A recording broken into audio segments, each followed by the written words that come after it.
एक से बढ़कर एक से बढ़कर एक।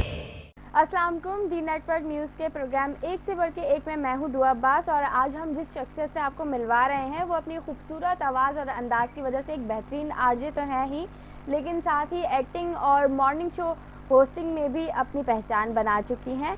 शगुफ्ता यास्मीन आज हमारे साथ एज गेस्ट मौजूद हैं। जी शगुफ्ता, अस्सलाम वालेकुम। वालेकुम अस्सलाम दुआ, क्या हाल है? अल्लाह का शुक्र, आप सुनाए कैसी हैं? लॉकडाउन के ज़माने में जबकि पूरी दुनिया में लॉकडाउन है तो क्या क्या मसरूफियात हैं? अच्छा दुआ, पहले तो थैंक यू सो मच कि मुझे जो है वो अपने आपने शो में जो है मधु किया हुआ है। लॉकडाउन की वजह से हम इस तरह से बात कर रहे हैं, वरना तो आमने सामने गुफ्तगू होती है। तो लॉकडाउन पूरी दुनिया के लिए तो है, हमारे मुल्क के लिए भी है, हमारे शहर के लिए भी है। लेकिन क्या करें, हमारी जॉब की नौयत ऐसी है कि हमारे लिए कोई लॉकडाउन नहीं है। हम तो काम में ही मसरूफ हैं, तो हमें इस लॉकडाउन का जो है ना कोई इतना असर नहीं हो रहा। तो हम तो चाहते हैं अपनी ड्यूटी पे और ड्यूटी करके वापस आ रहे होते हैं। हाँ, थोड़ी टाइमिंग्स कम हो गई हैं, बस ये फायदा हुआ है। अच्छा शगुफ्ता, आपके मुख्तलिफ शोज़ हम सुनते रहते हैं, लेकिन आजकल कोई नया शो चल रहा है? हाँ, एक बहुत इंटरेस्टिंग सा शो जो है वो इंट्रोड्यूस कराया है, और मेरे ख्याल से रेडियो की जितने भी रेडियो चैनल्स हैं उनकी हिस्ट्री में ये फर्स्ट टाइम इस तरह से एक शो सामने लेकर आए हैं जो बच्चों से रिलेटेड है, और खेल खेल में इसका नाम है। और अब जो शगुफ्ता आरजे और होस्ट है, वो तो सुबह 11 बजे से 1 बजे तक शो करती हैं। तो जब इसका कॉन्सेप्ट मैंने डेवलप किया तो मेरे जहन में ये चीज आई कि अगर मैं 11 बजे से 1 बजे तक अपना शो कर रही हूँ, तो 10 से 11 में मुझे इस बच्चे को शो को इंट्रोड्यूस करवाना है, बच्चों के शो को। तो इसमें कुछ ना कुछ तो ऐसा होना चाहिए कि वो शगुफ्ता यास्मीन से हटकर कोई आवाज हो, ताकि वो ऐसा ना हो कि सुनने वालों को लगे कि 3 घंटे से यही बोल रही हैं। तो मेरे दिमाग में एक नाम आया, बबली बाजी। मैं बन गई बबली बाजी। अच्छा, अब बबली बाजी नाम तो ऐसा है कि सुनने से लगेगा वो बड़ी खातून बनी, नहीं, ऐसा कुछ भी नहीं था। बबली बाजी जो है वो छोटी सी है, और उसमें एक मैडम चिशमिश है जो मेरा इंटरव्यू कर रही है, यानी दुआ। दुआ जो है वो मैडम चिशमिश है। और ये इसमें हम लोग बात करते हैं, दुआ जो है मुझे सिखाती है, मुझसे छोटी है, बहुत छोटी है, लेकिन ये मेरी उसमें टीचर है, और मैं जो हूँ वो बच्ची बनी हुई हूँ उसमें। तो उसमें एक डिफरेंट सी मैंने अपनी आवाज बनाई है, और उस आवाज में मैंने बात की है। बड़ा मजा आया, वो भी मेरा ये कॉन्सेप्ट के अंदर ये एक चीज थी कि मैडम चिशमिश जो है वो बड़ों की आवाज में, जैसे नॉर्मल आवाज, क्योंकि दुआ की आवाज इतनी बड़ी अभी नहीं है, छोटी है, ये बहुत खुद ही छोटी है। तो वो मेच्योरिटी अभी वॉइस में नहीं है, लेकिन मेरी आवाज मेच्योर है। तो मैंने अपनी आवाज को बच्चों वाली कर दी, तो बच्चों ने इसको बहुत पसंद किया और बड़ों ने भी बहुत पसंद किया। अच्छा, हम बबली बाजी की एक झलक देखना चाहते हैं। तो फिर उसके लिए तो मैडम चश्मिश भी बनना पड़ेगा। ठीक है ठीक है, शुरू करते हैं। बबली बाजी, अभी बाथरूम में आप गई थी? जी मैडम चश्मिश, मैं गई थी। मैंने हाथ धोया था जाके वहां पे। क्यों, क्या हुआ? वो मुझे ऐसे पता चला कि वहाँ पे टैप खुला छोड़ के आई हैं आप। नहीं नहीं नहीं नहीं नहीं नहीं, मैडम चश्मिश, मैं नलका बंद करके आई थी। कुछ आ गया होगा, मैं नहीं गई थी। तो ये थी मैडम चश्मिश और बबली बाजी की एक छोटी सी झलक जो हमने आपके साथ शेयर की। वैसे शगुफ्ता, हमने आपको रेडियो के शोज़ करते हुए भी देखा और बहुत से ड्रामोज में आपने एक्टिंग भी की, तो आजकल आप स्क्रीन से दूर क्यों हैं? अच्छा, एक्टिंग की जहाँ तक बात है, 8 से 9 प्लेज मैंने किए हैं, डिफरेंट चैनल्स के लिए किए हैं, और ट्रैक का लीड रोल ही किया है। हीरोइन नहीं आई, लेकिन लीड रोल किया है मैंने। अब मसला कुछ ऐसा है कि जब से जॉब ज्वाइन की है तो 9 to 5 की जॉब है। अभी मुझे रिसेंटली एक सोप की भी ऑफर हुई थी, लेकिन सिटकॉम की। लेकिन प्रॉब्लम ये था कि मेरे पास इतना वक्त नहीं है कि मैं सिटकॉम को टाइम दे सकूं। बहुत अच्छी सी एक अपॉर्चुनिटी थी, लेकिन कहते हैं कुछ चीज़ों को हमें ज़िंदगी में छोड़ देना पड़ता है, चाहे हमारा जितना दिल चाह रहा हो। तो मैंने परमानेंट जॉब को इस वक्त तरजीह दी है, एज कम्पेयर टू कि मैं हवाई रोजी की तरफ जाऊं। तो मैंने उसको जो है फिलहाल रोक दिया है। लेकिन जहां तक बात है होस्टिंग की, तो अभी फिलहाल मेरे पास कोई ऐसा प्रोजेक्ट नहीं है टीवी का जो मैं होस्ट कर सकूं। लेकिन इंशाल्लाह फ्यूचर में अगर कोई इस तरह का प्रोजेक्ट आया तो मैं बिल्कुल भी दूर नहीं रहूंगी, क्योंकि वो होस्टिंग वाली चीज तो मेरे अंदर मौजूद है। बोले बगैर मुझसे रहा नहीं जाता। तो मैं जरूर उस प्रोजेक्ट को करूंगी। वैसे इन सर्च ऑफ इंशाल्लाह कुछ ना कुछ बेहतर होगा। अच्छा शगुफ्ता, आप रेडियो के शोज़ के अलावा, एक्टिंग के अलावा, हमने सुना है कि आपके अंदर एक टैलेंट और है, वो ये कि आप बहुत बेहतरीन और मज़ेदार खाने बनाती हैं। हाँ, ये जो टैलेंट है ना, ये इनफैक्ट अम्मी की तरफ से मिल गया, या यूँ समझ लीजिए ननिहाल साइड से तोहफे के तौर पे गॉड गिफ्टेड है। मेरी नानी जो थी वो बहुत अच्छा खाना बनाती थी। उसके बाद वो विरसे में मेरी अम्मी को और खाला को मिला। अब नानी का इंतकाल हो गया, अम्मी का इंतकाल हो गया, मेरी एक खाला है। तो इत्तेफाक की बात है कि खाला के बाद मेरे पास विरसे में ये वो चीज़ आई, तो मेरी खाला घर आई हुई है। उन्होंने आके मुझसे कहा, क्योंकि अम्मी की रेसिपी के नाम से मैं अपना प्रोजेक्ट करती हूँ अपने फेसबुक पे, जो मेरा पेज है अम्मी की रेसिपी, और यूट्यूब पे चैनल भी है मेरा अम्मी की रेसिपी विद होम शेफ शगुफ्ता यास्मीन। तो उस पे भी करती हूँ, लेकिन फेसबुक पे कोशिश होती है कि लाइव चली जाऊँ, और जाहिर सी बात है यूट्यूब जो है उस पर मैं रिकॉर्डेड अपने शोज डाल रही होती हूँ। कुकिंग करती हूँ, डिफरेंट रेसिपीज इन्वेंट करती हूँ। और मैं असल ये बताती हूँ कि रेसिपी में जायका किस तरह से लेकर आएंगे। मैंने अपनी माँ से सीखा ये सब कुछ। तो मेरी खाला आई थी एक दिन घर पे, तो मुझसे पूछे तुम रिकॉर्डिंग कहाँ करती हो, क्या करती हो, हम लोग की बातें हो रही थी। तो उन्होंने कहा तुम तो अम्मी और बाजी का निचोड़ हो। तो बहुत मल्टीप्लाई होके ये चीज हमारे सामने आई, तो मैंने अपनी खाला से कहा अपने आप को भूल गई हो मैं तो आप तीनों का निचोड़ू। तो इस तरह से मैं कुकिंग की तरफ आ गई, एकदम बस आइडिया आ गया था कि अम्मी अम्मी बहुत याद आ रही थी, तो एक कॉन्सेप्ट डेवलप कर दिया अम्मी की रेसिपी, क्योंकि मेरी अम्मी कुकिंग बहुत अच्छी करती थी। बस वो कहना चाहिए कि उनका शौक था खाने बनाना, सबको खिलाना। बस वो चाहती थी सब खुश रहें, हंसी खुशी रहें, मिलजुल के रहें। अच्छा शगुफ्ता, आपने बहुत छोटी सी उम्र से मीडिया में काम शुरू कर दिया था, तो शुरुआत कैसे हुई, कुछ उस हवाले से बताइए। मैं 2003 में मीडिया में आ गई थी, बहुत छोटी थी उस वक्त, और इतनी मेच्योरिटी नहीं थी मेरे अंदर। तो मुझे तो ये खेल तमाशा लगता था कि जी जिस तरह कॉलेज स्कूल जाते हैं ना बिल्कुल वैसी हरकतें चल रही होती थी। तो इतना कोई प्रोफेशनल वो नहीं था, कि समझ नहीं थी।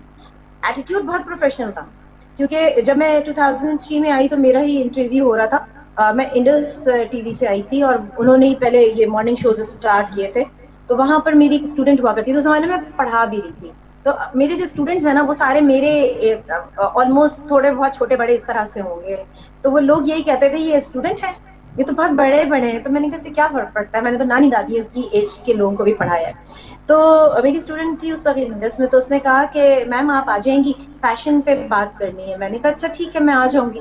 खैर मैं गई वहां पे, मैंने फैशन पे बात की। वहां पे लाइव कॉल्स आ रही थी, बाहर ममालिक से भी आई।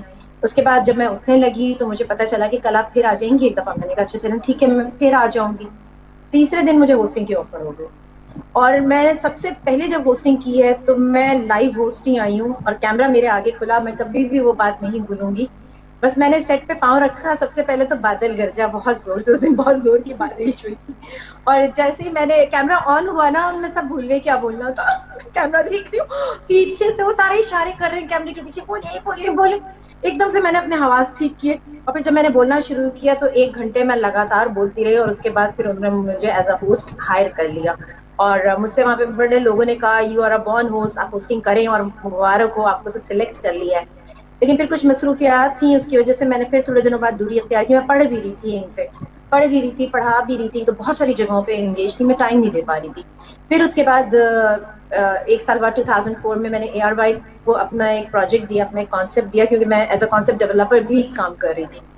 फैशन बेस्ड मैगजीन शो था, और वो बहुत सुपर हिट गया, क्योंकि इंडिया पाकिस्तान में आज तक ऐसा कोई प्रोग्राम हुआ ही नहीं था। खैर उसकी कॉपी फिर बाद में काफी आई।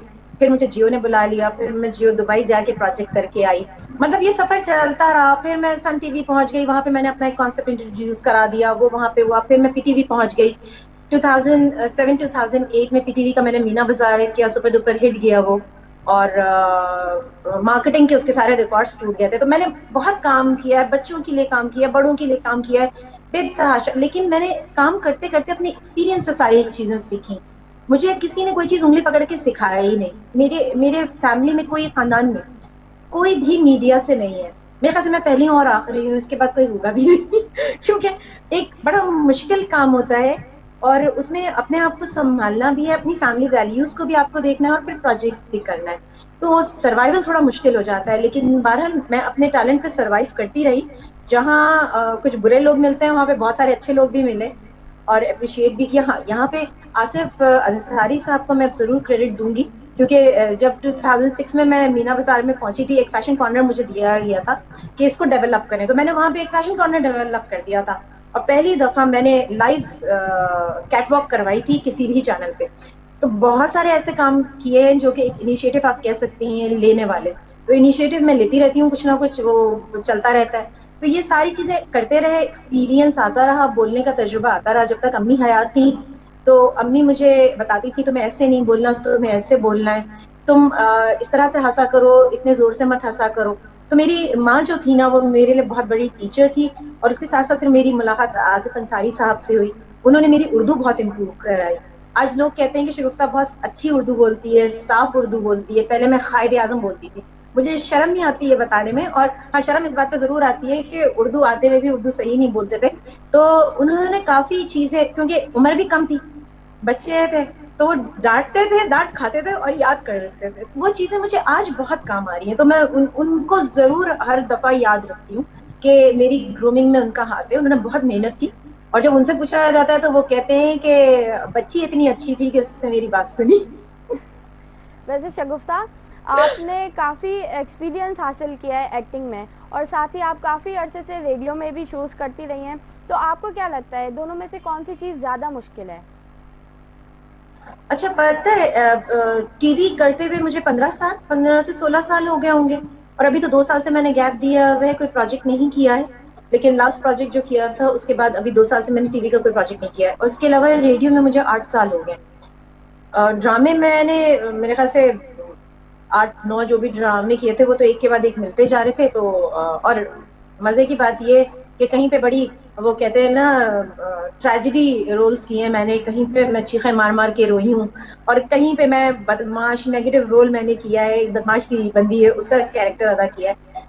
तो मुश्किल जो है ना वो उस वक्त होती है जब हम कहते हैं हमारा अपना होमवर्क पूरा ना हो।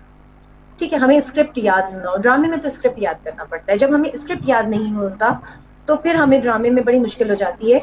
और खासतौर पर जब मैंने पीटीवी का ड्रामा किया था वहां पे कोई कट नहीं होता। 3 4 कैमरे लगे होते हैं, वन गो में आपको करना होता है। और अगर एक लाइन भी आपने गलत कर दी ना तो फिर बिल्कुल स्टार्टिंग से आपको बोलना है। और साथ में जो आपके साथ एक्टर मौजूद है वो भी आपसे इरिटेट हो जाएगा अगर आप बार बार भूलेंगे। तो मैंने वो 4 4 पेज का स्क्रिप्ट याद करके भी वन गो में बोला है। तो आपका होमवर्क इज वेरी इंपॉर्टेंट।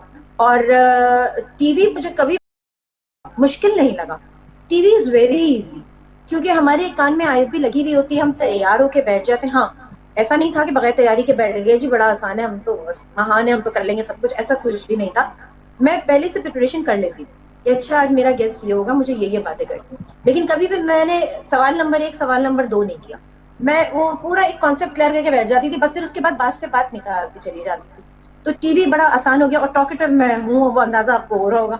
तो चुप नहीं होती, बोलती रहती हूँ। और जहाँ जब मैं रेडियो में आई ना तो वो थोड़ा सा मुझे डिफिकल्ट लगा। बिकॉज स्टार्टिंग थी, मैंने कभी रेडियो किया नहीं था। आवाज तो अल्लाह ताला की तरफ से मिली हुई थी, बोलना भी आता था। लेकिन जो इक्विपमेंट्स होते हैं ना उसको जरा सा हैंडल करना एक डिफिकल्ट जॉब थी। वो पता ही नहीं था ना है क्या चीज। तो उसकी भी 15 डेज की हमें ट्रेनिंग दी गई और हमने 15 डेज में उसे लर्न किया। और फिर उसके बाद मैं जब ऑन एयर हुई तो मेरे हाथ यूं कांप रहे थे, कट कट कट कट कांप रहे थे बुरी तरीके से। लेकिन वो पहले दूसरी दफा में कांपे और फिर तीसरी दफा में मैं बहुत स्मूथ हो गई। और जरा सा मैं ये कहती हूँ वो लोग जो टीवी करते हैं और रेडियो आज तक नहीं किया, एक दफा रेडियो का मजा जरूर लें, लग पता जाएगा काम कैसे होता है। ये बात मुश्किल नहीं बिल्कुल क्यों है। सही कही आपने। वैसे शगुफ्ता, गुस्सा आता है? मुझे अच्छा खासा गुस्सा आता है लेकिन मैं कंट्रोल कर लेती हूँ। किन मेरे किन चेहरे पे ये बातों जो पे आता स्माइल है? देख रही है ना हर वक्त, मुझे गुस्सा आता है। देखिए बिला वजह नहीं आता। हाँ, कोई मिसबिहेव कर रहा होता है तो मुझे गुस्सा आता है। कोई गलत बयानी से काम ले रहा होता है तो मुझे गुस्सा आता है। क्योंकि वजह ये होती है कि मुझे पता होता है कि ये आदमी झूठ बोल रहा है या ये खातून झूठ बोल रही है। मुझे पता होता है क्योंकि हम लोग इतना काम कर चुके हैं कि बॉडी लैंग्वेज बता देती है कौन सच कहता है कौन सच नहीं कहता है। मैं कहती हूँ जो भी बात है ना, अगर कोई डिस्प्यूट भी है तो आप बात बैठ के उसको तय कर लें। आप पीठ पीछे कोई बात ना करें। तो मुझे भी किसी से कोई बात करनी होती है तो मैं ना फेस टू फेस बात कर लेती हूँ। और जब मुझे गुस्सा आता है तो मेरा रिएक्शन क्या होता है?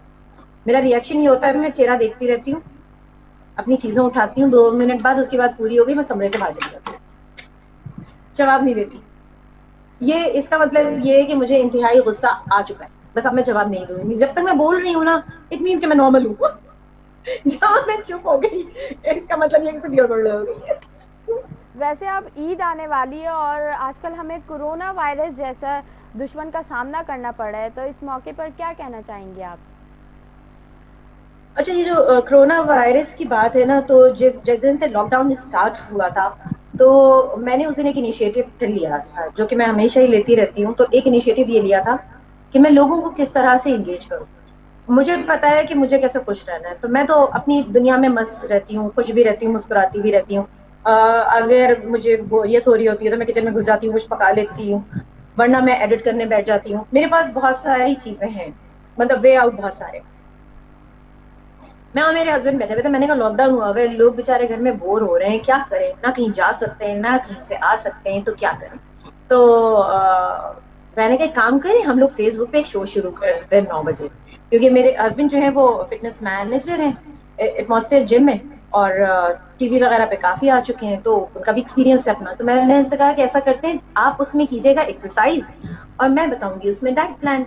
बस हमने ये तय किया और हम बैठ गए, उसी शाम हम बैठ गए और शुरू हो गए। ठीक है, वो शुरू हुए तो उसका रिस्पांस बहुत अच्छा लगा, लोगों को बड़ा पसंद आया। फिर मैंने देखा कि फिर डिफरेंट लोगों ने भी फिर स्टार्ट किया।